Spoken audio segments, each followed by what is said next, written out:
Bonjour à toutes et à tous, j'espère que vous allez bien. Quelle est la différence entre le Qatar et l'Afghanistan? Eh bien, le Qatar nous a achetés. Il a acheté nos consciences, celles de nos politiciens, celles du Parlement européen, celles de nos chers amis de la FIFA, celles de nos médias. Et l'Afghanistan n'a pas pu le faire. Il n'a pas pu le faire parce qu'il est pauvre. Les deux pays sont très proches d'un point de vue de l'interprétation de la religion. Les deux pays sont des alliés, hein. Les talibans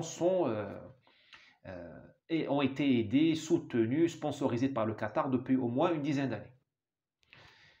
Quelle est la différence entre l'Arabie saoudite et l'Iran? Eh bien, l'Arabie nous a achetés, elle a acheté nos consciences, et l'Iran n'a pas pu, n'a pas voulu nous acheter. Ces deux pays produisent des pétrodollars à n'en plus finir.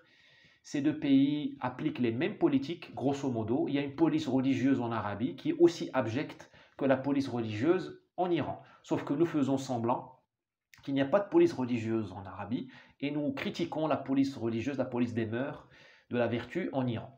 Parce que nous avons été achetés.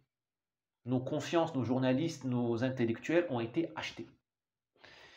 Voilà, c'est le début de la fin, parce que celui qui t'achète, il te donne des ordres.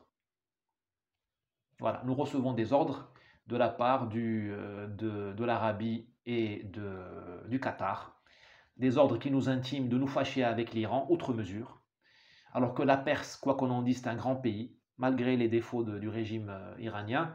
Un jour, il finira par tomber, il faudra bien faire la paix avec le peuple perse. Et le peuple perse, il souffre de notre désengagement de l'Iran. Peut-être qu'une stratégie plus intelligente, ce serait de ne pas tourner le dos à l'Iran, de ne pas l'ostraciser, mais de l'infiltrer, comme on a fait pour les pays de l'Est, comme on a fait pour l'Ukraine, par exemple. Bon.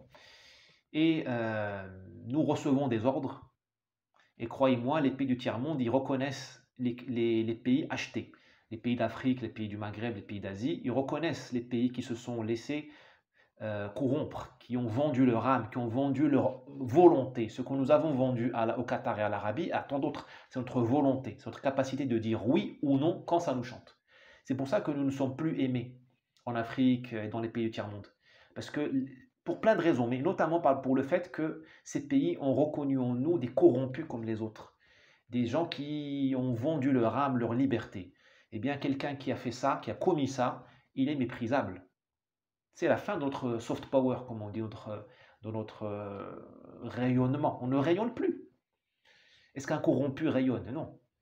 Il attire le mépris. Et quand tu attires le mépris, eh bien, tu ne peux pas exiger des autres pays du monde qu'ils te suivent sur un claquement de doigts. Et on paye le prix en Ukraine. Quand on dit à nos amis africains, suivez-nous, ben, ils ne vous suivent pas parce qu'on n'est plus exemplaire. Quand tu vends ton âme, quand le Parlement européen vend son âme pour quelques millions de dollars du Qatar, on est devenus des corrompus comme les autres. Comme je l'ai dit une autre fois, nous sommes devenus des sauvages comme les autres. Eh bien, les sauvages, on ne les admire pas, on s'en éloigne, on les remplace,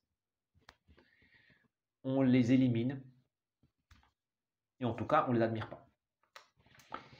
N'hésitez pas à partager cette vidéo et à vous abonner si ce n'est pas encore le cas. Ciao, à demain.